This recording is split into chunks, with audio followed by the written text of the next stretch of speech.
সূরা আল হাক্কা থেকে আপনাদের সামনে কিছু আয়াত কারিমা তিলাওয়াত করব। সবাই মনোযোগ সহকারে আমরা লক্ষ্য করব।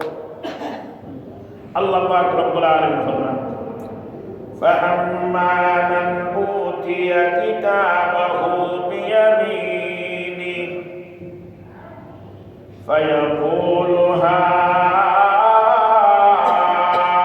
اقْرَءُوا كِتَابِيَهْ إِنِّي ظَنَنتُ أَنِّي مُلَاقٍ حِسَابِيَهْ فهو في عيشة راضية في جنة عالية قطوفها دانية كلوا واشربوا هنيئا بما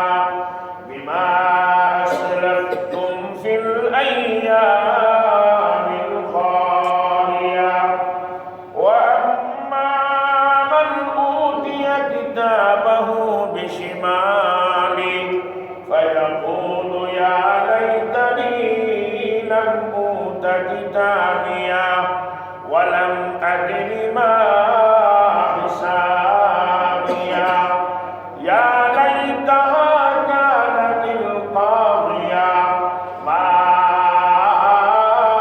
أغنى عني ماليا هلك عني سلطانيا خذوه فغلوه ثم الجحيم صلوه ثم في سلسلة ذرعها 70 ذراعا فاسلكوه إنه كان لا يؤمن بالله العظيم ولا يحض على طعام المسكين فليس له اليوم هاهنا حميم ولا طعام إلا من غسلين لا يأكله إلا الخاطئون এই আয়াতগুলোর মধ্যে আল্লাহ পাক রব্বুল আলামিন আলোচনা করছেন এই দুনিয়ার জীবনকে যারা কাজে লাগে, দুনিয়ার জীবনে যারা এমন কিছু কাজ করেছেন যেই কাজের দরুন হাসরের ময়দানে তাদের আমলনামা ডান হাতে চলে আসবে। গুনাতে বলেন, গুনাতে এমন কিছু কাজ যেই কাজের কারণে আমলনামা তাদের ডান হাতে দেওয়া হবে। হাসরের ময়দানে যখন ডান হাতে আমলনামা দেওয়া হবে, আমরা প্রথমে আগে আল্লাহর কাছে এটা দোয়া করে নেই এবং সবসময় এটা অব্যাহত রাখবো, আল্লাহ যেন আমাদের সকলকে আমলনামা ডান হাতে দান করে। আমিন। আল্লাহ পাক সবাইকে যেন ডান হাতে আমলনামা পাওয়ার জন্য কবুল করে। আমিন। আল্লাহ পাক বলেন, فَأَمَّا مَنْ أُوتِيَ كِتَابَهُ بِيَمِينِهِ আল্লাহ বলেন, فَأَمَّا مَنْ أُوتِيَ كِتَابَهُ بِيَمِينِهِ এর আগে হাসরের ময়দানের হালত বর্ণনা করেছেন, আর এরপরে আল্লাহ বলেন যাদেরকে কিয়ামতের দিন তার আমলনামাটা ডান হাতে দেওয়া হবে। কোন হাতে? যখন ডান হাতে সে আমলনামা পাইবে তখন সে আনন্দে আত্মহারা, গমিতে বুক ভরা, যেরকম ভাবে আমাদের স্কুল কলেজ বলেন, মাদ্রাসা বলেন, ভার্সিটি বলেন, যেদিন রেজাল্ট আউট হয় আর পরীক্ষায় আপনার পরীক্ষাটি পাস করে থাকেন, ভালো নম্বর দিয়ে যদি পাস করেন, ওই দিন সে আপনার লজ্জিত অনুতপ্ত থাকে না আনন্দিত হয়? কি হয়? আনন্দিত হইয়া সে এই কথাও বলে, দেখ আজকে আমি পরীক্ষার মধ্যে গোল্ডেন এ প্লাসে পাস করছি। রেজাল্ট দেখায় পার্শ্ববর্তী তার আরো যারা সহকর্মী আছে, তারা ক্লাসমেট আছে, আত্মীয় স্বজন আছে, এদেরকে রেজাল্ট কি করে দেখায় না? এবং ফোন হইয়াও বলে, সাক্ষাৎ বলে যে আমি ভালো নম্বরে কি করছি, পাস করছি। আল্লাহ বলে فَأَمَّا مَنْ أُوتِيَ كِتَابَهُ بِيَمِينِهِ فَيَقُولُ هَاؤُمُ اقْرَءُوا كِتَابِيَهْ। তার পার্শ্ববর্তী যারা আছেন, আত্মীয় স্বজন যারা আছেন, পরিচিত যারা আছেন, সবাই এসে বলবে হাউম ইকরাউ কিতাবিয়া, ও আমার ভাই, ও আমার বাবা, ও আমার বন্ধু বান্ধব, ও আমার সহপাঠী, ও আমার সাথী ভাইরা, আমার কাছে যে আমলনামা এসেছে তোমরা ওটা একটু পড়ে দেখো।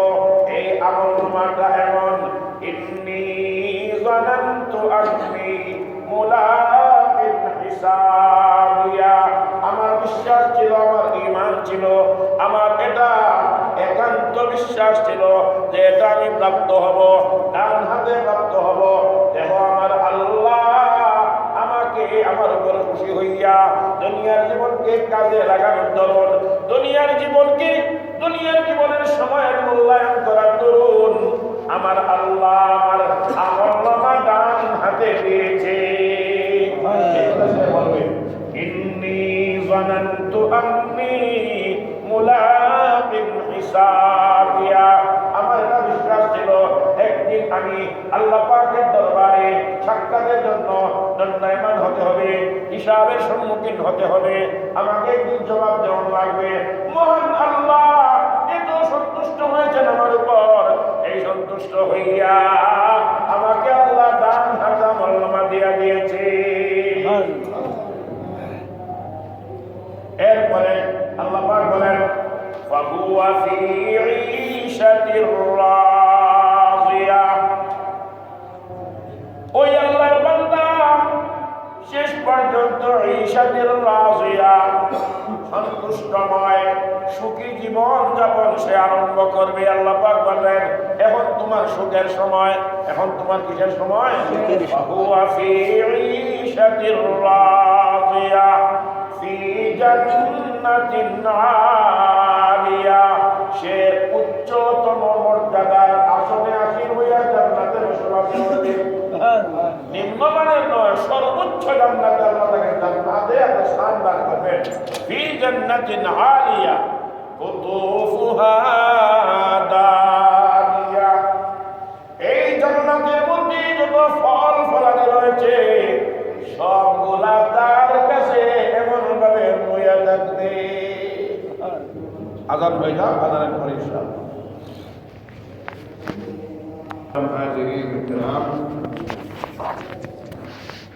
বলতেছিলাম যাদের ডান হাতে আমলনামা চলে আসবে তারা তার আশপাশের অনেক মানুষকে বলবে আমার আমলনামাটা তোমার করো।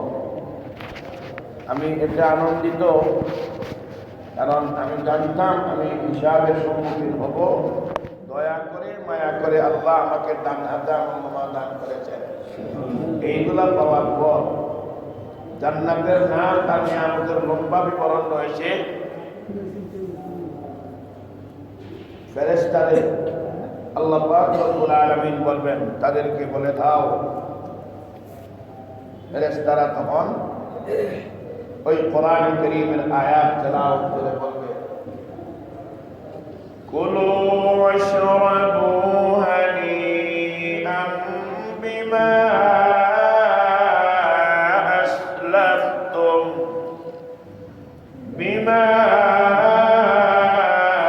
আসলাফতুম ফিল আইয়ামিল খালিয়া। হে আল্লাহর বান্দারা, আল্লাহর বান্দিরা, দুনিয়ার দুনিয়ার জীবনে সময়কে তোমরা কাজে লাগিয়েছিলে, দুনিয়ার জীবনের সময়ের অবমূল্যায়ন করো নাই। যথা সময় আল্লাহ প্রদত্ত নিয়ম তোমরা মেনেছিলে, রব্বে করিম তোমাদের উপর এত সন্তুষ্ট হয়েছেন, দুনিয়ার জীবনে যা সময় করেছিলে এর ফল হিসাবে জান্নাতে তোমরা সানন্দে খাও আর পান করো। বিমা আসলাফতুম ফিল আইয়ামিল খালিয়া, বিমা আসলাফতুম ফিল আইয়ামিল খালিয়া আই ফিল আইয়ামিল মাদিয়া। দুনিয়ার জীবনে আল্লাহ প্রদত্ত যত বিধান ছিল, রাসূল আরবী সাল্লাল্লাহু আলাইহি ওয়াসাল্লাম প্রদত্ত যত নিয়ম কানুন ছিল, সবগুলা তোমরা মান্য করেছো। এই জন্য আজকে তার বদলা বিমা আসলাফতুম ফিল আইয়ামিল খালিয়া, অতীতে তোমরা যা করেছিলে এর ফল ভোগ করো জান্নাতে বসে বসে। দুনিয়ার জীবনকে কাজে লাগাইতে রাজি আছি তো ইনশাআল্লাহ? সবাই রাজি আছি তো? শুধু জবানে না, জবান আর দিল এক, জবান আর দিল এক। আজকে তো আমাদের জবান বড় অর্থ, দিলের ব্যাপারে আমরা সব একবারে জিরো, ঠিক না? এই জন্য দিলকে ঠিক রেখে আমরা রব্বে করিমকে হাজির ও নাজির জেনে আমরা প্রতিজ্ঞাবদ্ধ হব যে এই দুনিয়ার জীবনের একটা মুহূর্ত আমরা বিনষ্ট করিব, সময়কে কাজে লাগাইব ইনশাআল্লাহ। পক্ষান্তরে যারা সময়ের ক্ষেত্রে অমনোযোগী, সময়কে যারা কাজে লাগায় না, দুনিয়ার সম্পদকে যারা কাজে লাগায় না, দুনিয়ার নেতৃত্বকে যারা কাজে লাগায় না, ব্যক্তিগত অবস্থা, পারিবারিক অবস্থা, সামাজিক অবস্থা, রাষ্ট্রীয় অবস্থা, সর্ব অবস্থায় যাদেরকে আল্লাহ যে পরিমাণ ক্ষমতা দান করেছেন, যাদেরকে আল্লাহ যে পরিমাণ দাপট দান করেছেন, এটাকে যদি কাজে না লাগায় তার অশুভ পরিণতি কি হবে? পরবর্তী অংশে আল্লাহ পাক বলেন, وَأَمَّا مَنْ أُوتِيَ كِتَابَهُ بِشِمَالِهِ فَيَقُولُ يَا لَيْتَنِي لَمْ أُوتَ كِتَابِيَهْ وَلَمْ أَدْرِ مَا حِسَابِيَهْ يَا لَيْتَهَا كَانَتِ الْقَاضِيَةَ مَا أَغْنَى عَنِّي مَالِيَهْ هَلَكَ عَنِّي سُلْطَانِيَهْ خذوه فغلوه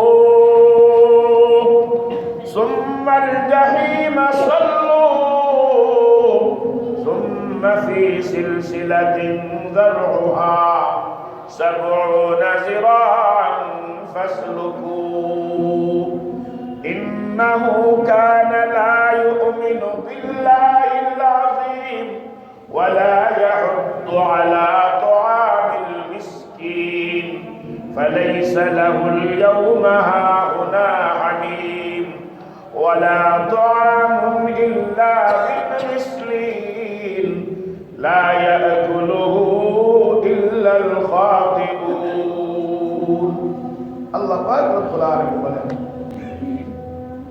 وأما من أوتي كتابه بشماله, যাদেরকে তার আমলনামা দেওয়া হলো বাম হাতে। আল্লাহর কাছে আমরা পানা চাই, বাম হাতে আমলনামা পাওয়ার থেকে আল্লাহর কাছে আমরা কি চাই? সবাই বলে কি চাই? আরো জোরে বলে কি চাই? আল্লাহ আমাদেরকে এর থেকে হেফাজত করুন, আল্লাহ আমাদেরকে এর থেকে হেফাজত করুন, আল্লাহ আমাদেরকে এর থেকে হেফাজত করুন। বাম ডান হাতে তো এমনি আমলনামা আসবে, ডান হাতে বাম হাতে আমলনামা কিন্তু এমনি আসবে না, এমন ভাবে বাম হাতে আমলনামা আসবে না। এই বাম হাতকে এমন ভাবে করে দিয়া পিছনের দিকে নিয়া আবার আপনার সিনা বরাবর এমন ভাবে বিভৎস অবস্থা বাহির করা হবে। আল্লাহ আমাদেরকে হেফাজত করুন, আল্লাহ আমাদেরকে হেফাজত করুন, আল্লাহ আমাদেরকে হেফাজত করুন। ও আমার ভাইয়েরা লক্ষ্য করুন, ওয়া আম্মা মান উতিয়া কিতাবাহু বিশিমালি, বাম হাতে যখন আমলনামা চলে আসবে এমনি তার অবস্থা বেকরার, এমনি তার দুরবস্থা। ওই বাম হাতে আমলনামা আসার পরে সে বলবে ওয়া আম্মা মান উতিয়া কিতাবাহু বিশিমালি ফায়াকুলু ইয়া লাইতানি লাম উতা কিতাবিয়া, হায় আমার বরবাদি, হায় আমার বরবাদি, হায় আমার আক্ষেপ, এই আমলনামাটা যদি আমাকে দেওয়া নাই হইতো কতই না ভালো হইতো। ওয়া আম্মা মান উতিয়া কিতাবাহু বিশিমালি ফায়াকুলু ইয়া লাইতানি লাম উতা কিতাবিয়া, এই যে এখন বললাম সে বলবে যদি এটা না দেওয়া হইতো কতই না ভালো হইতো। এই কথাটা বুঝাইবার জন্য দুনিয়ার একটা উদাহরণ লক্ষ্য করুন। আমি একজন পরীক্ষার্থী, পরীক্ষার রেজাল্ট ভালো হবে এটা আমার ধারণা, কিন্তু পরীক্ষা যখন রেজাল্ট আউট হলো তাকাইয়া দেখলাম আমি তো ফেল করে লাইছি। এমন হয়নি? কথা হয়নি? রেজাল্ট যখন আউট হয়ে যায় তখন ডানে তাকাইলেও আমার লাঞ্ছনা, বামে তাকাইলেও আমার লজ্জা, সামনেও লজ্জা, পিছনেও লজ্জা। মনের হালত তখন এমন হয়, আরে হায় এটা যদি প্রকাশ না হতো তাহলে তো আমার জন্য ভালো হইতো। এই জন্য একটা আরবিতে একটা প্রবাদ আছে, ইনদাল ইমতিহান ইকরামুর রাজুলু আও ইউহান, পরীক্ষার সময়টা এমন একটা সময় পরীক্ষার মানুষকে হয় সম্মানিত করে আর না হয় অপমানিত করে। বলেন ঠিক নেই? তো বলতেছিলাম ডান বাম হাতে আমলনামা যখন তার চলে আসবে তখন বলবে ইয়া লাইতাহা কানাতিল কাযিয়া, আল্লাহর বান্দা বাম হাতে আমলনামা পাওয়ার পরে বলবে এটা যদি আমার নাই দেওয়া হইতো কতই না ভালো হইতো। ইয়া লাইতাহা কানাতিল কাযিয়া, ও আল্লাহ এর আগে যে আমার মরণ হয়ে যাইতো কতই না ভালো হইতো। কিন্তু মরণ আর হইব নি, মরণ শেষ, সবাই হয়ে শেষ। হালাকা আন্নি মা আগনা আন্নি মালিয়া, ওই ব্যক্তি বলবে দুনিয়ার জীবনে মাল নিয়া কত গর্ব করতাম, অহংকার করতাম, মালের কদর আমি করি নাই। মা আগনা আন্নি মালিয়া, আজকে আমার ওই মাল আমার কোনো উপকারে আসে নাই, আমার মাল কোনো উপকারে।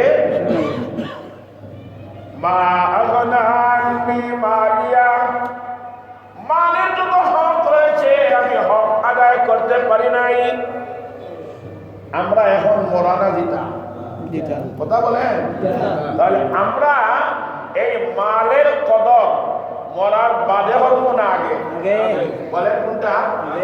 তাহলে আল্লাহ পাক আমাদের সকলকে মালের কদর মরার আগে করার তৌফিক দান করুন। আমিন। এই নিয়ত আসেনি সবার? কার কার আছে? আমার আছে। আল্লাহ আমাদের সকলের হাত কবুল করুন। আমিন। আরো জোরে বলি আমিন। আলোচনার সামনে আসবে ইনশাআল্লাহ। এটা হাত তো উঠাইছেন, এটা আমাদের একটু আগে বলেছি কথায় আর কাজে সর্বহালতে মুমিনের কথায় কাজে শুধু দিনও মিল থাকতো, রাইত থাকতো না, দিনের রাইতে মুমিনের কথায় কাজে মিল থাকবে, সুস্থ অসুস্থ অবস্থা মিল থাকবে, সফরে হজরে মুমিনের কথা আর কাজ এক, কথা আর কাজ এক। আল্লাহ পাক সত্যিকার অর্থে আমাদেরকে খাঁটি মুমিন বানায় তৌফিক দান করুন। বলতেছিলাম তখন সে বলবে, আর কেবল শুনে বলবে, মা আগনা আন্নি মালিয়া, আমার মাল আমার কোনো উপকারে আসে নাই, আমার মালের মূল্যায়ন আমি দুনিয়ার জীবনে বুঝি নাই। যত্র আমি মাল খরচ করেছি, যেমনে মনে চায় এমনে মাল আমি উপার্জন করেছি, মালের কোনো হক আদায় করি নাই। কখন কেমনে মালের হক আদায় করতে হবে জানিও নাই, জানার চেষ্টাও করি নাই। অতএব মা আগনা আন্নি মালিয়া, আজকে মাল আমাকে কোনো উপকার করতে পারলো না। শুধু তাই না, হালাকা আন্নি সুলতানিয়া, আমার ক্ষমতা আমার দাপট এত আপনার বেশি ছিল, কিন্তু এই ক্ষমতাকে আমি যথাযথ কাজে লাগাইতে পারি নাই। আজকে আমার ক্ষমতাও চলে গেল, মালও গেল, ক্ষমতাও গেল, আমও গেল, গেল, আমও গেল, সোলাও গেল, সব গেল। বলতেছে হালাকান্নি সুলতানিয়া, আমার যত বাদশাহী ছিল, আমার যত ক্ষমতা ছিল, আমার যত দাপট ছিল, সব চলে গেল। অতএব এই কথা থেকে ও আমার ভাইরা লক্ষ্য করুন, কেউ আছেন পরিবারের অভিভাবক, কেউ আছেন সমাজের অভিভাবক, কেউ আছেন রাষ্ট্রের অভিভাবক, কেউ কেউ আছেন বিভিন্ন প্রতিষ্ঠানের অভিভাবক। সব অভিভাবকদের বেলায় ওই আয়াত থেকে সবক নেওয়া দরকার আছে না নাই? কোথা দিকে আসতে বলেন? প্রত্যেক অভিভাবকের জন্য এই আয়াত থেকে সবক নেওয়া দরকার। আল্লাহ হয়তো আপনাকে 5 জনের অভিভাবক বানাইছেন, আল্লাহ পাক হয়তো আপনাকে 10 জনের বিচারক বানাইছেন, আল্লাহ পাক হয়তো আপনাকে নগর পিতা বানাইছেন, আল্লাহ পাক হয়তো আপনাকে বিভিন্ন অনুষ্ঠানের, বিভিন্ন প্রতিষ্ঠানের, বিভিন্ন লাইনে আপনাকে আল্লাহ জিম্মাদার বানাইছেন। আপনার ক্ষমতা আছে, দাপট আছে। এই ক্ষমতা আর দাপট পাইয়া যদি আপনি এটা সৎ ব্যবহার করেন, তাহলে হাদিস শরীফের মধ্যে পাওয়া যায় আল্লাহর নবী বিশ্বনবী মুহাম্মদুর রাসূলুল্লাহ সাল্লাল্লাহু আলাইহি ওয়াসাল্লাম ইরশাদ ফরমান, আন আবী হুরায়রা রাদিয়াল্লাহু তাআলা আনহু আন্নাহু قال قال رسول الله صلى الله عليه وسلم سبعة يظلهم الله في ظله يوم لا ظل إلا ظله إمام عادل وشاب نشأ في عبادة الله ورجل قلبه معلق بالمسجد إذا خرج منه حتى يعود إليه ورجلان تحابا في الله اجتمعا عليه وتفرقا عليه ورجل ذكر الله خاليا ففاضت عيناه ورجل دعته امرأة ذات حسب وجمال فقال إني أخاف الله ورجل تصدق بصدقة فأخفاها حتى لا تعلم شماله ما تنفق يمينه أو كما قال سيدنا رسول الله صلى الله عليه وسلم।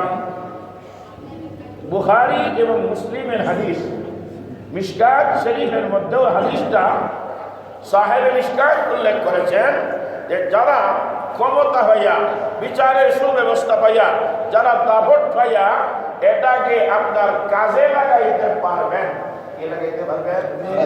বলেন হাসরের ময়দানে আল্লাহ পাক রব্বুল আলামিন যেদিন আরশের ছায়া তার কোনো ছায়া থাকবে না, ওই ছায়ার নিচে যে 7 শ্রেণী মানুষকে আল্লাহ আরশের ছায়ায় জায়গা দান করবেন। এর মধ্যে নম্বর 1 হলো যারা ক্ষমতা পাইছে, দাপট পাইছে, বিচারই হয়েছে, সব বিচার করেছে, যারা আপনার সবগুলাকে, দাপটকে, ক্ষমতাকে, বিচারের অবস্থাকে কাজে লাগাইছে। আল্লাহ নবী ফরমান এরা হাসরের ময়দানে আরশের ছায়ায় জায়গা লাভ করবে। দোস্ত বুজুর্গ, পক্ষান্তরে যদি আপনার ক্ষমতার অপব্যবহার করা হয়, তাহলে ওই যে সূরা আল হাক্কার আয়াতের মধ্যে আল্লাহ বলেন বাম হাতে আমল হওয়ার পর তার যত কথা থাকবে, এর মধ্যে একটা হইল হালাকান্নি সুলতানিয়া, আজকে আমার বাদশাহী, আজকে আমার ক্ষমতা, আমার দাপট সব ধ্বংস হয়ে গেল। এটার দ্বারা আমি কোনো ফায়দা লাভ করতে পারলাম না, আমার সব শেষ। এরপরে মহান আল্লাহ পাক রব্বুল আলামিন এমন ব্যক্তি সম্পর্কে ফেরেশতাকে অর্ডার করবেন, খুযু,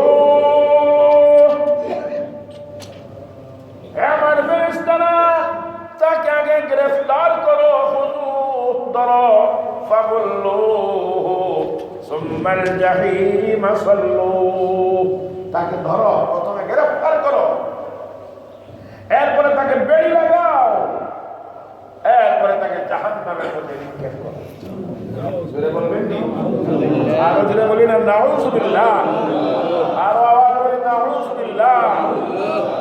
এরপরে আর লম্বা আলোচনা রয়েছে, সেই দিকেও আর যাব না। মুহতারাম দোস্ত বুজুর্গ, দুনিয়ার জীবনে সময়কে কাজে লাগাইলে পরে এর সুফল জান্নাতে পাওয়া, পরকালে পাওয়া যাইবনি। আর যদি এই সময়কে আমরা অবমূল্যায়ন করি, সময়ের কদর করি না, তাহলে তার কুফল আমাকে আপনাকে সকলকে ভোগ করতে হবে। আল্লাহ আমাদের সকলকে সমস্ত আখিরাতের যত আযাব আর গজব সবগুলো থেকে আল্লাহ আমাদের সবাইকে হেফাজত করে। আর বলি আমিন। এই জন্য দুনিয়ার জীবনকে সাজাইতে হলে কম সময়ের মধ্যে নেকের পরিমাণ বাড়াতে হলে, হায়াতের মধ্যে বরকত বৃদ্ধি করতে হলে আমাদের যত করণীয় বিষয় রয়েছে, হায়াত বৃদ্ধি হোক, এটা আমরা কে চাই না? বলে হায়াত বৃদ্ধি হোক আমরা কে চাই না? বলে সবাই চাই। রিজেক বৃদ্ধি হোক, এটা আমরা কে চাই না? সবাই চাই। কথা বলে আমরা সবাই চাই। তো আল্লাহ রাব্বুল আলামিন আমাদের জন্য এমন কিছু আমল রাখছেন, যেই আমলের কারণে আমরা দুনিয়াতেও সফল হতে পারবো, হায়াতের মধ্যে আল্লাহ বরকত দান করবেন, রিজেকের মধ্যে আল্লাহ বরকত দান করবেন, পরকালীন জীবনে আমরা এর বরকত, এর ফল, এর ফায়দা আমরা ভোগ করতে পারবো। এই জন্য আমরা সময়কে কাজে লাগাইয়া কিছু আমলের কথা আজকে আলোচনায় আসবো। আল্লাহ পাক রব্বুল আলামিন এই সব কথার দ্বারা আমাদের সকলকে যেন আমলের তৌফিক দান করেন। আমিন। আমিন। মুহতারাম হাজিরিন কেরাম, আমরা প্রথমে একটা দৃষ্টিভঙ্গি তৈরি করি, দুনিয়ার জীবনে আমি কোরআন এবং সুন্নাহর সাথে সাংঘর্ষিক নয় এমন যত কাজ আছে, সবগুলা যদি আমি সওয়াবের নিয়ত করি, তাহলে এর মধ্যে সওয়াব দিবেন কে? আর যদি বলেন এইরকম ভাবে আমরা গনে গনে কিছু আলোচনা করব। কোরআন আর সুন্নাহর আলোকে আলোচনা আপনার রিসার্চ করলে বোঝা যায় এমন কিছু কাজ আছে দেখতে লাগতেছে দুনিয়ার কাজ, বাস্তবেও দুনিয়ার কাজ, কিন্তু আমি যদি দৃষ্টিভঙ্গি আমার নিয়তকে যদি এর মধ্যে সহি করে দেই, সঠিক বানাইয়া নাই, তাহলে এই কাজের মধ্যে সওয়াব দিবেন কে? আর যদি বলেন যেমন এক সাহাবী রাসূল আরবি সাল্লাল্লাহু আলাইহি ওয়াসাল্লাম নবী সাহাবীকে সম্বোধন করে বলতেছেন যে তুমি যত নেকের দুনিয়ার যত কাজ করবা, এই সবগুলা কাজের মধ্যে আল্লাহ রাব্বুল আলামিনকে সন্তুষ্ট, আল্লাহ রাব্বুল আলামিনকে রাজি আর খুশি করার জন্য যদি তুমি কাজ করো, তাহলে তোমার সব কাজের মধ্যে আল্লাহ পাক রব্বুল আলামিন সওয়াব দিয়ে দেন। এমনকি হাত্তা মা তাজআলা ফি ফামি ইমরাতি, হাদিসের শেষাংশে নবীজি ফরমান, যদি তোমার স্ত্রীর মুখে তুমি একটা লোকমা খাবার ও তুলে দাও, এর বরকতে আল্লাহ তোমার আমলনামায় বহু সওয়াব দেন। তাহলে স্ত্রীর মুখে আপনার খাবার তুলে দেওয়া সরাসরি তো সওয়াবের কোনো কাজ না, যদি আমি দৃষ্টিভঙ্গি এমন ভাবে করে নেই যে এটা নবী আরবি সাল্লাল্লাহু আলাইহি ওয়াসাল্লামের হাদিসের মধ্যে আছে, যদি ইবতিগা ওয়াজহিল্লাহ আল্লাহ রাব্বুল আলামিনকে রাজি আর সন্তুষ্ট করার জন্য যে কোনো আমি কাজ করি, এর মধ্যে যদি নিয়ত থাকে সওয়াবের, তাহলে এর মধ্যে সওয়াব দিবেন কে? কথাটা বুঝাইবার জন্য আরেকটা কথা, এটা নবীজির হাদিসের মধ্যে রয়েছে। আল্লাহর নবী বিশ্ব নবী ফরমান, ও আমার সাহাবায়ে কেরাম শোনো, তোমরা যে তোমাদের স্ত্রীদের সঙ্গে সহবাস করো, এর মধ্যে কিন্তু সওয়াব রয়েছে। সুবহানাল্লাহ। সাহাবায়ে কেরাম বললেন, ইয়া রাসূলুল্লাহ, ইয়া হাবিবাল্লাহ, পুরুষ মানুষ তার স্ত্রীর সঙ্গে মিলনের কারণে এটা তো তার চাহিদা নিবারণ করবে, এটার দ্বারা তো সে তৃপ্তি লাভ করবে, এর মধ্যেও সওয়াব কেমনে হয়? আল্লাহর নবী বিশ্ব নবী ফরমান, ও আমার সাহাবায়ে কেরাম শোনো, যে কাজটা সে তার স্ত্রীর সঙ্গে করেছে, ওই কাজ যদি অন্য কারো সাথে অবৈধভাবে করত, তাহলে তার আমলনামায় কি গুনাহ লেখা হইতো না? কথা বলেন।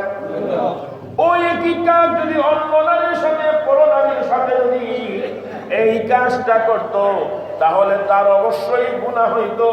তাহলে সে যদি তার আপন স্ত্রীর সাথে ওই কাজটাই করে, তাহলে হেটা করলে যদি গুনাহ হয়, বৈধ তরিকায় মিলন করলে সওয়াব হবে না কেন? মুহতারাম হাজিরিন কেরাম, যত আপনার আমল রয়েছে, দুনিয়ার জীবনে যত কাজ আছে, এইগুলাকে যদি আপনি দৃষ্টিভঙ্গিকে পরিবর্তন করতে পারি, সব কাজ দুনিয়া আমাদের জন্য দিন হয়ে যায়। কেমনে? ঘুম হলো দুনিয়ার জীবনের একটা কাজ, খাওয়া দাওয়া, উঠা বসা, এইগুলা হলো আপনার দুনিয়ার কাজ। আপনি যেমনভাবে দৃষ্টিভঙ্গির পরিবর্তন করেন যে আমি ঘুমাইব, ঘুম দ্বারা শক্তি অর্জন হবে, শরীরের ক্লান্তি দূর হবে, এই যে শক্তিটা অর্জন হবে, আল্লাহর জন্য এই শক্তি আমি ব্যয় করব। আমি যে খাবার খাইব, এই খাবার খাওয়ার দ্বারা শরীরের মধ্যে যে শক্তি অর্জন হবে, এই শক্তিটা আমি আল্লাহর রাস্তায় খরচ করব। এই যে আল্লাহ নিয়ে তোমার এমন ভাবে আপনার ফিকির, দ্বীন নিয়া ফিকির, ইসলাম নিয়া ফিকির, এই ফিকিরের কারণে, এই চিন্তা চেতনার কারণে রব্বে করিম সব আমলের মধ্যে সওয়াব দেয়া থাকে। মুহতারাম দোস্ত বুজুর্গ, কোরআনের হাদিস রিসার্চ করলে দেখা যায় এমন কিছু আমল আছে যেই আমলের দ্বারা আমাদের হায়াত, আমাদের রিজেক বর্ধিত হয়। এর মধ্যে একটা আমি বলি, হাদিস শরীফের মধ্যে রাসূল আরবি সাল্লাল্লাহু আলাইহি ওয়াসাল্লাম ইরশাদ ফরমান, মান আহাব্বা আন ইউবসাতা লাহু ফি রিজকিহি ওয়া ইউনসা লাহু ফি আসরিহি ফালইয়াসিল রাহিমা আও কামা ক্বালা আলাইহিস সালাতু ওয়াস সালাম। নবী আরবি সাল্লাল্লাহু আলাইহি ওয়াসাল্লাম ইরশাদ ফরমান, যে কেউ এটা পছন্দ করে যে তার আয়ু বৃদ্ধি করে দেওয়া হোক, তার রিজেক বর্ধিত করা হোক, এটা তো আমরা সবাই চাই। সবাই চাই তো। একটু আগে বলেছিলাম যে আমাদের কথায় আর কাজে ইনশাআল্লাহ মিল থাকবে, বলছিলাম তো। কিন্তু আমরা যে আমলি দিক থেকে একটা বিমারের মধ্যে অধিকাংশ মানুষ মুবতালা, পতিত, লক্ষ্য করবেন, সবাই চায় আমার রিজেক বর্ধিত হোক, আমার হায়াত বর্ধিত হোক। এটা নবীজির বাণী।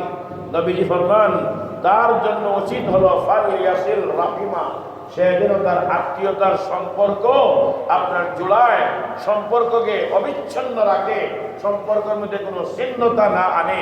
কিন্তু বাস্তবতা হলো এই, আজকে দেখবেন ভাইয়ে ভাই, ভাইয়ে বোনে, পরিবারে পরিবারে, গ্রামে গ্রামে, আপনার সমাজে অনেক জায়গা আপনার সবার একই হালত, একজনের সাথে আরেকজনের মিল নাই, একজনের সাথে আরেকজনের সম্পর্ক চিহ্ন হয়ে গেছে। অথচ সম্পর্ক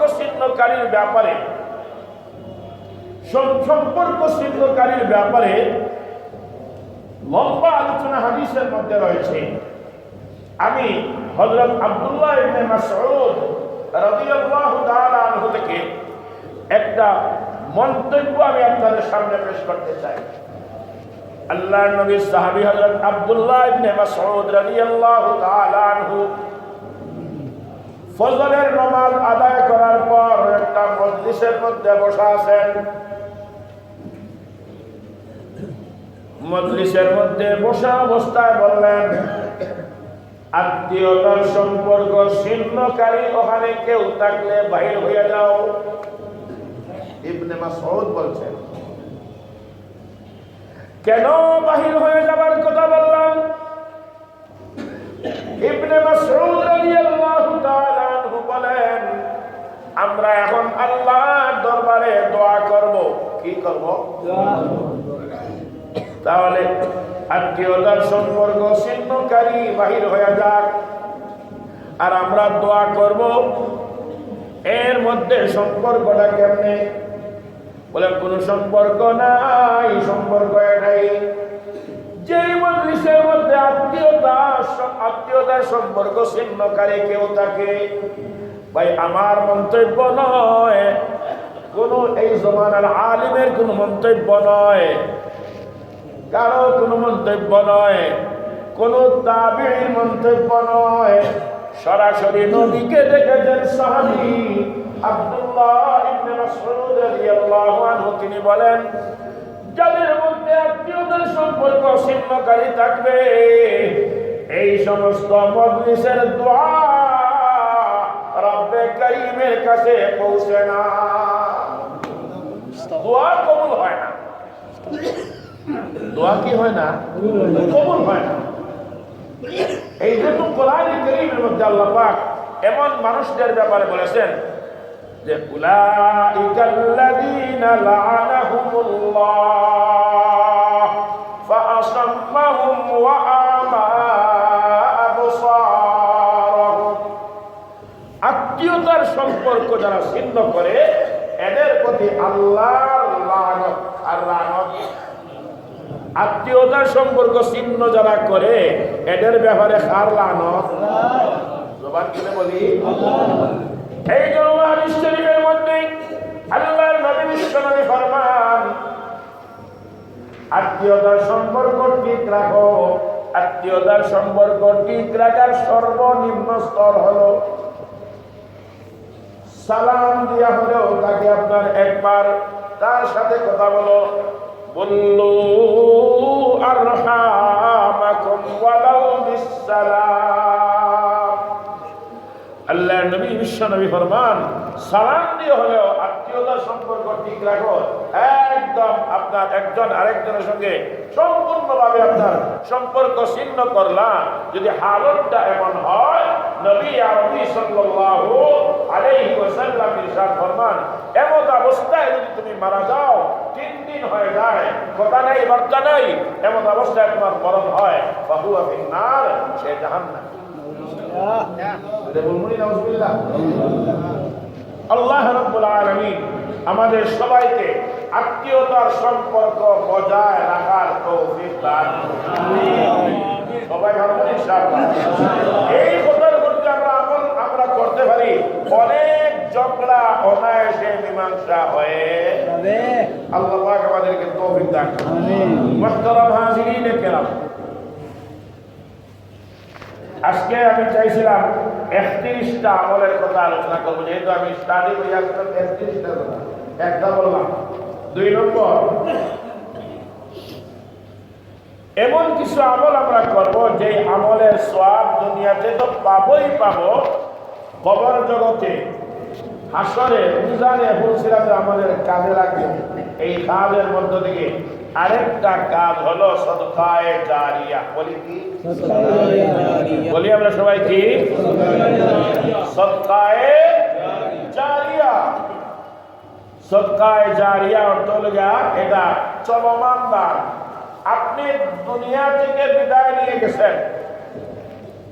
একটা কথা বলি, আপনি মালুম ভর্তি বলেন, বন্দর বাজার বলেন, আর হোকার মার্কেট আর হাসান মার্কেট, যত মার্কেটে আপনার যত ব্যবসা আছে, আপনি ব্যক্তি হিসেবে ব্যবসার মধ্যে সরাসরি যুক্ত। এখন আপনি মারা গেলেন, তখন আপনি আর এই ব্যবসা পরিচালনা করতে পারছেন? আমি ব্যবসায়ী, এখন আমি পারবো মারা যাওয়ার পরে? পারবো না, শেষ। এটা অন্যর হাতে চলে যাবে, সেটা তো ভিন্ন কথা। আমার ব্যবসা বন্ধ, আমার সব কিছু বন্ধ, এখন অন্যজন মালিক হবে, সে তার পরিচালনা করবে। কিন্তু ওই যে সদকায়ে জারিয়া বললাম, এটা হলো এমন যে আমি যদিও মারা যাই, এটা মারা যাওয়ার পরেও আমার কবরে কাজে আসবে, আমার হাসরে কাজে আসবে, আমার মিজানে কাজে আসবে, সব জায়গার মধ্যে এটা থাকবে চলমান। সুবহানাল্লাহ। কেমনে? একটা উদাহরণ, মানুষকে যখন দাফন করা হবে মারা যাওয়ার পর, মানুষকে দাফন করার পরে এক সময় এমন হবে, কবরস্থ ব্যক্তি একবার দেখবে বলিষ্ঠ হৃষ্ট পুষ্ট একজন যুবক তার কবরের মধ্যে চলে আসে। মৃত ব্যক্তি বলবে, আপনাকে আমি চিনি নাই, আপনি কে? এই জায়গায় তো কেউ আসতে পারে না। ও যুবক, তোমার পরিচয়টা বলো। যুবক বলবে, ওরে আল্লাহর বান্দা, আমি কিন্তু আসলে কোনো মানুষ নয়। দুনিয়ার জীবনে তুমি এমন কিছু কাজ করেছিলে, এমন কিছু তুমি আমল করেছিলে, যদিও এখন তুমি দুনিয়াতে নাই, তোমার এই আমলের ফসল হিসাবে, এই আমলের বরকত হিসাবে তোমার আমলকে মহান আল্লাহ বলিষ্ঠ যুবকের আকৃতি দিয়া দিছে, যেন কবরের মধ্যে তোমাকে কেউ কোনো প্রকারের শাস্তি দিতে না পারে। মহান আল্লাহর পক্ষ থেকে আমি নিয়োজিত হয়েছি, একদিনের জন্য নয়, 2 দিনের জন্য নয়, কিয়ামত পর্যন্ত আমি তোমাকে পাহারাদারি করব। দুনিয়ার জীবনে তুমি দান খয়রাত করেছিলে, দুনিয়ার জীবনে তুমি এমন দান খয়রাত করেছিলে, মানুষেরা এই খয়রাত দ্বারা, দান সদকা দ্বারা এখনো উপকৃত হচ্ছে। তারা দুনিয়াতে উপকৃত হয়, কবরে তোমাকে পাহারা দেওয়ার জন্য আমার আল্লাহ আমাকে মনোনীত করছে। বুজুর্গ, তাহলে যত আমলের মাধ্যমে মানুষ মারা যাওয়ার পরেও উপকৃত হয়, এর মধ্যে একটা হলো সদকায়ে জারিয়া। বলেন, একটা কি? সদকায়ে জারিয়া।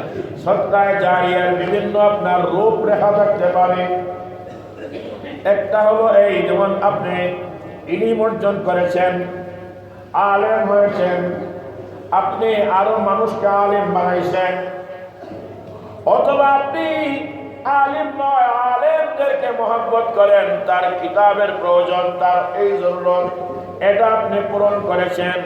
সে মারা গেছে, ওই কিতাব আরেকজন পড়বে, অথবা আলেম কিতাব লিখে মারা গেছে, আরেকজন পড়বে।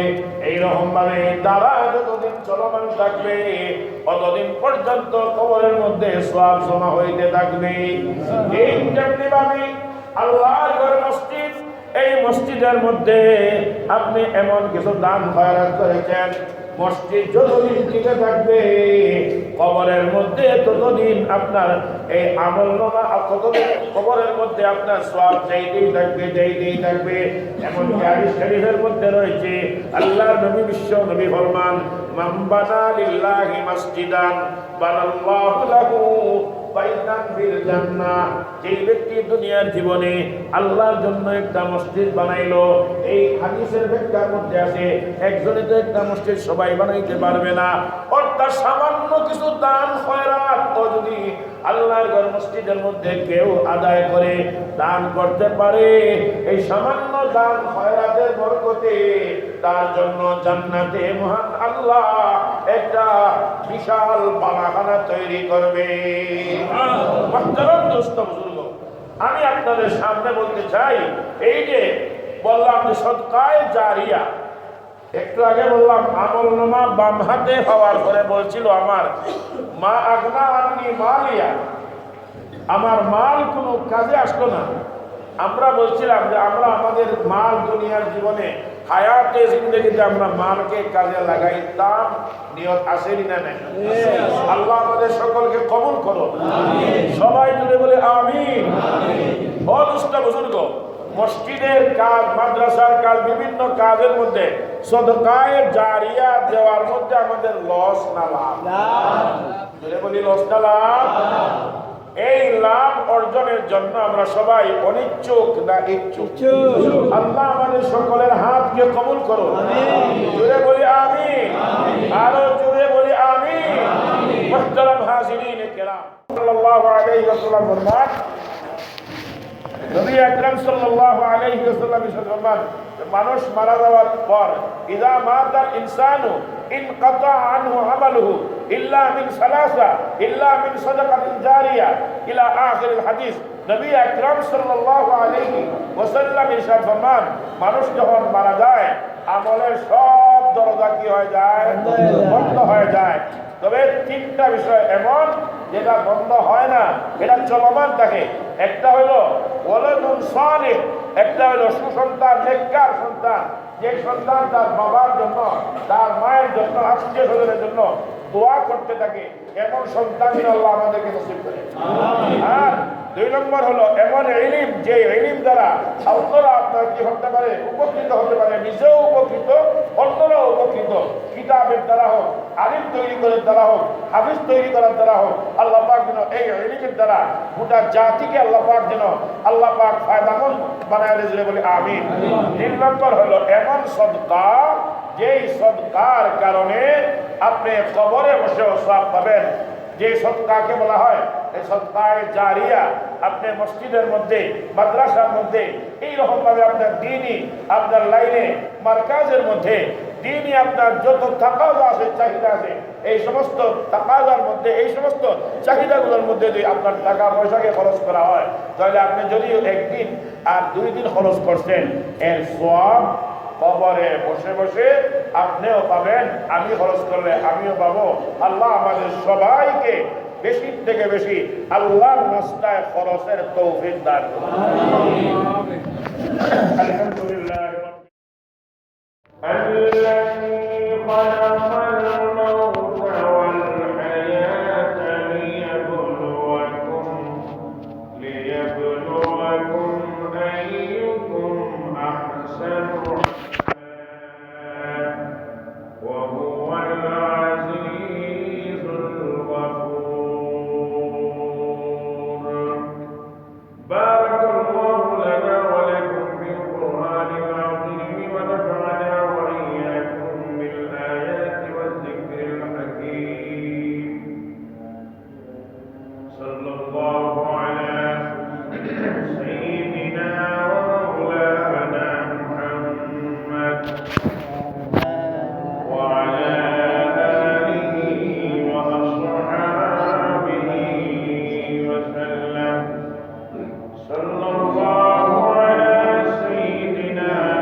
এই আলোচনা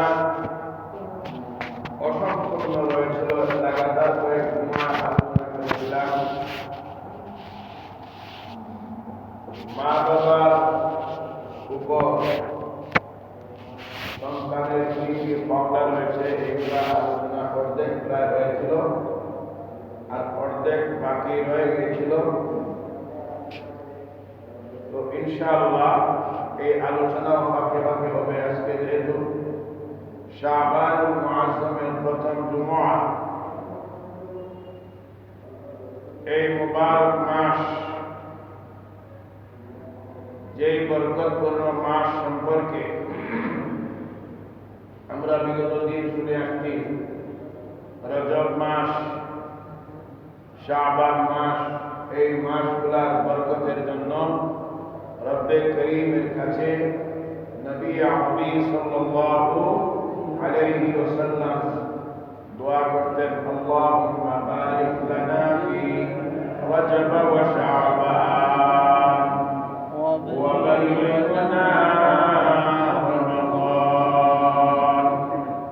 আল্লাহুম্মা বারিক লানা ফি রজব ওয়া শাবান ওয়া বাল্লিগনা রমাদান।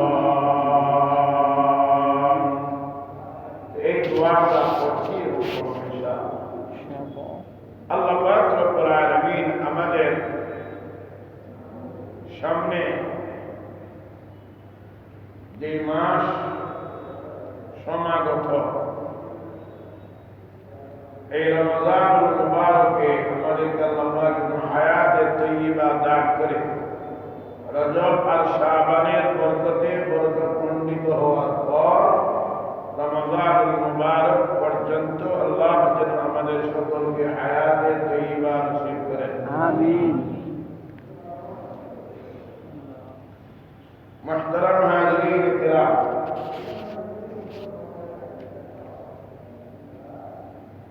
আমাদের জীবন এটা সময়ের মধ্যে সীমাবদ্ধ। সময় কাকে বলে? সেকেন্ড, মিনিট, ঘন্টা, দিন, রাত, সপ্তাহ, মাস, বছর, ওগুলা দ্বারাই তো আমাদের জীবন। কথা বলেন ঠিক তো? এইগুলা দ্বারাই আমাদের জীবন। এই জীবনে কেহ হায়াত 20 বছর, 30 বছর, 40 বছর, 50 বছর, 60 বছর, 70 বছর, এরপরে মানুষ বড় কম আছে। হাদিসের মধ্যে রাসূল আকরাম সাল্লাল্লাহু আলাইহি ওয়াসাল্লাম ইরশাদ ফরমান, আমার উম্মতি মা বাইনা সিদ্দিনা ইলা সাবঈন ওয়া আকাল্লুহুম মান ইয়াজুজু যালিক। হযরত রাসূল আকরাম সাল্লাল্লাহু আলাইহি ওয়াসাল্লাম ইরশাদ ফরমান, আমার উম্মতের হায়াতের যে গড় আয়ু এটা হলো 60 এবং 70-এর মাঝামাঝি। এর চেয়ে বেশি নবীজি ফরমান, ওয়া আকাল্লুহুম মান ইয়াজুজু যালিকা, এর চেয়ে কম বাঁচনেওয়ালা মানুষের, এর চেয়ে অতিক্রম করনেওয়ালা মানুষের সংখ্যা বড় কম। গড় আয়ু 60 আর 70-এর মাঝামাঝি। গড় আয়ু 60 আর 70-এর মাঝামাঝি। এই যে সময় অন্যান্য উম্মতের তুলনায়, আগেকার আম্বিয়ায়ে কেরামের তুলনায় শেষ জামানার নবী, আমাদের নবী মুহাম্মদুর রাসূলুল্লাহ সাল্লাল্লাহু আলাইহি ওয়াসাল্লাম সহ উম্মতের হায়াতের রশি লম্বা না বাকি, একবারে কম বয়স, ঠিক না? সময় আগের নবীগণের হায়াত সর্বোচ্চ 1000 বছর হায়াত হয়েছে। উম্মতেরাও এরকম ভাবে লম্বা লম্বা হায়াত হয়েছে, কিন্তু আমাদের নবীর হায়াতের জিন্দেগি ছিল 63 বছর। উম্মতের হায়াতের দৌড় ও 60-70-এর ভিতরে।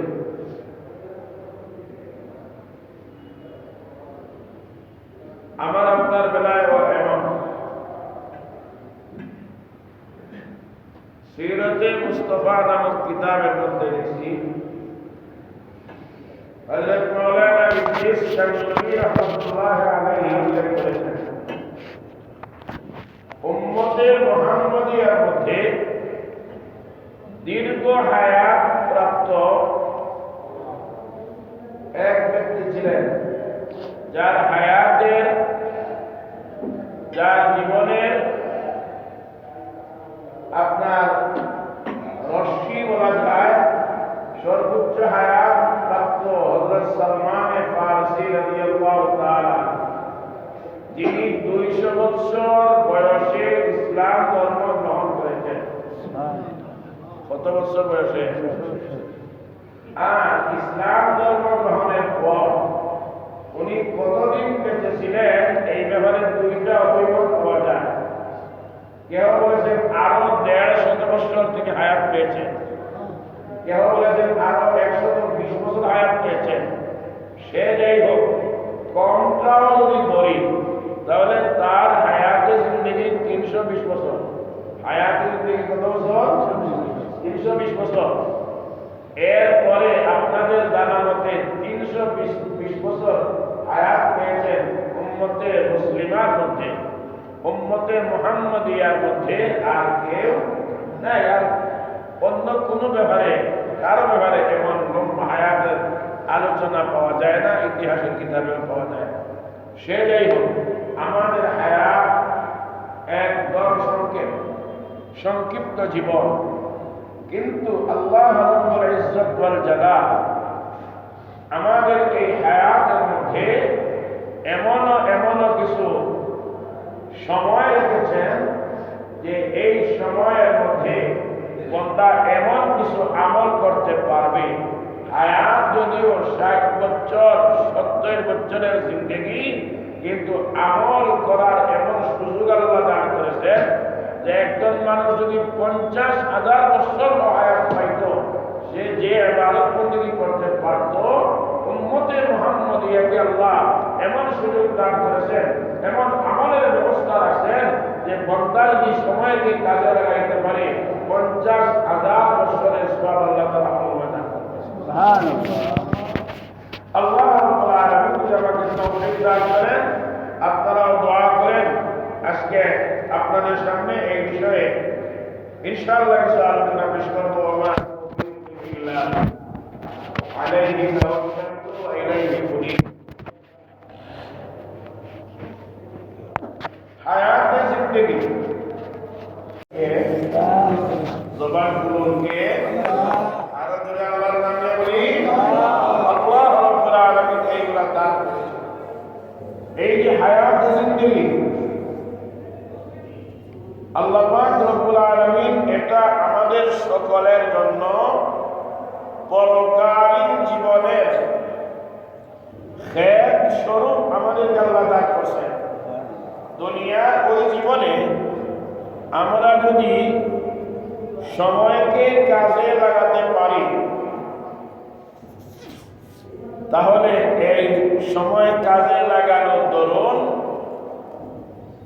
দুনিয়াতে আমরা খেত করব, আর ওই খেতের ফসল আখিরাতে কাটবো ইনশাআল্লাহ। পক্ষান্তরে যদি দুনিয়াতে আমরা এই আপনার দুনিয়ার জীবনে আমরা খেত করতে না পারি, তাহলে আমরা ফসল কাটবো তো দূরের কথা, এর হিতে বিপরীত অবস্থার সম্মুখীন হতে হবে। এই জন্য কোরআনে কারীমের বহু আয়াতের মধ্যে আল্লাহ পাক বলেন, হাসরের ময়দানে পরকালীন জীবনে মানুষের চেহারা সকলের এক হবে না। দুনিয়ার যত মানুষ আদম থেকে নিয়ে কিয়ামত পর্যন্ত যত মানুষের আগমন দুনিয়াতে ঘটেছে আর ঘটবে, সমস্ত মানুষের হালত, প্রত্যেকের চেহারার অবস্থা হবে দুইটা। কয়টা?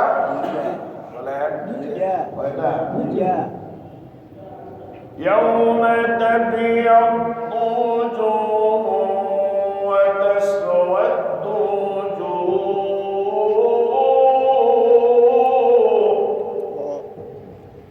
আল্লাহ পাক রব্বুল আলামিন বলেন, কিয়ামতের কঠিন ময়দানে কাহারো চেহারা হবে কালো আর কাহারো চেহারা হবে সাদা।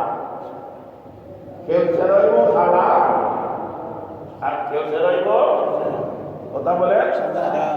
কেউ টইব কালো আর কারো টইব সাদা। যাদের চেহারা কালো হবে তাদের এক ধরনের পরিণতি থাকবে, যাদের চেহারা সাদা হবে এদের পরিণতি আরেক ধরনের থাকবে। পরিণতির বিবেচনায় আপনার আসরের সমস্ত মানুষেরা দুই দলে শুনতে। কয় দলে? ফারিকুম ফিল জান্নাতি ওয়া ফারিকুম ফিস সাঈর। আল্লাহ পাকুল কোরআনে বলেন একদল যাদের চেহারা হবে কালো এদের এক পরিণতি, আর যাদের চেহারা হবে সাদা এদের আরেক পরিণতি।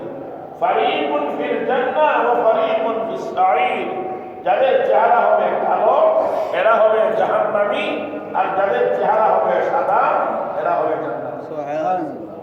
দোস্ত বুজুর্গ, হাশরের ময়দানে চেহারা কালো অবস্থায় যাদের উত্থিত হবে, যারা উঠবে এদের আপনার হালত হবে বিভৎস অবস্থায়। আর যারা সাদা চেহারা নিয়ে রব্বে করিমের সামনে দণ্ডায়মান হবে এদের হালত এমন, নবীর হালত যেমন, এদের হালত এমন, আবু বকরের হালত যেমন, এদের হালত এমন, ওমরের হালত যেমন, এদের হালত এমন, সাহাবায়ে কেরামের হালত যেমন, এদের হালত এমন, তাবেঈর হালত যেমন, এদের হালত এমন, তবে তাবেঈর হালত এমন। এদের হালত হলো আপনার মিনান নাবিয়্যিন ওয়াস সিদ্দীকিন ওয়াস শুহাদা'i ওয়াস সালিহিন। পক্ষান্তরে যাদের চেহারা হবে কালো এদের হালত হবে নমরুদের মতো, এদের হালত হবে ফেরাউনের মতো, এদের হালত হবে উবাই বিন খালদের মতো, এদের হালত হবে আপনার দাকিয়ানুস বাশার মতো, এদের হালত হবে সমস্ত জালিমদের মতো, এদের হালত হবে ফাসিক ফুজ্জারদের মতো। এই জন্য কোরআনে কারীম থেকে উভয় লাইনে আপনাদের সামনে কিছু আলোচনা করব যে দুনিয়ার জীবনে যারা সময়কে কাজে লাগায়, দুনিয়ার জীবনের সময়কে যারা মূল্যায়ন করেন এদের এক হালত, আর দুনিয়ার জীবনে যারা সময়ের অবমূল্যায়ন করেন এদের আরেক হালত। দুই হালত আমরা আলোচনা যখন শুনব তখন আমরা প্রত্যেকেই নিজ নিজ বিবেক থেকে, বিবেচনা থেকে নিজেকে জিজ্ঞাসা করব আমি কোন হালতে থাকতে চাই, আমি কোন অবস্থায় থাকতে চাই। এই জন্য মুহতারাম হাজিরিন কিরাম, একটু আগে বলেছিলাম এই দুনিয়ার জীবন আল্লাহ দান করেছেন আখিরাতের সামান, আখিরাতের আপনার ফসল জোগাড় করার জন্য, আর এর আপনার ফসল কাটবো এই আপনার আখিরাতের আপনার জীবনে গিয়া দুনিয়ার জীবনের এই নেক কাজের ফল ভোগ করবো। অতএব